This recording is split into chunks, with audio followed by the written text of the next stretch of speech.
જેમ બા જે ખમલાઈમાં બીજા ભાગમાં આપણે વાત કરીએ કે ચાઇનાની, તમે જો ચાઇનાનું લિટરેચર વાંચો, બધા દેશનું આપણે માની જવું ખરાબ નથી હોતું, એમાં પણ ઘણું બધું સારું હોય છે.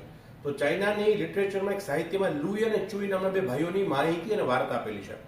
લુઈ બહુ જ અધીરો હતો, મારા જેવો, એને બધું કામ ઝડપથી જોઈ, અને ચુઈ હતો એ શાંત ધીરજ રાખતો.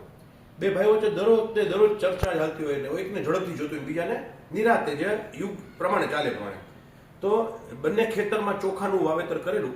તો લુઈને આખી રાત ઊંઘ ના આવે કે ચુઈનું જે ખેતર છે એમાં ચોખા કેમ દરરોજ વધી રહ્યા છે, મારે હજી બહુ વાર લાગે છે.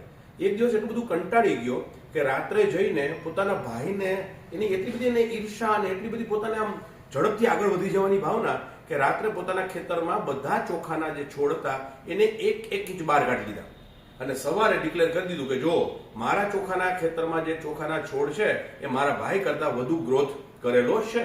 સવારે જ્યારે બધા પહોંચ્યા ત્યારે લુઈનું મસ્તક નમી ગયું, કેમ કે બધા છોડ પડી ગયા હતા.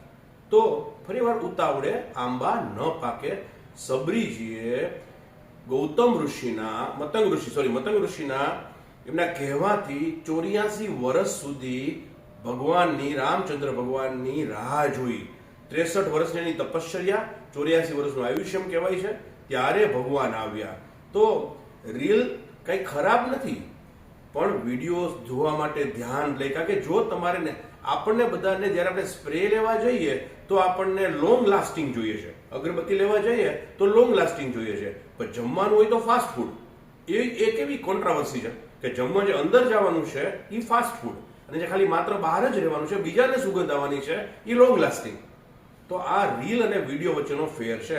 પ્રયત્ન કરીએ કે બધા વિડીયોને નિરાતે જોઈએ, બાળકોને પણ એ દેખાડીએ અને બાળકો પાસે બેસવાની ટેવ પાડીએ. જય અંબા, જય ખમલાઈમાં.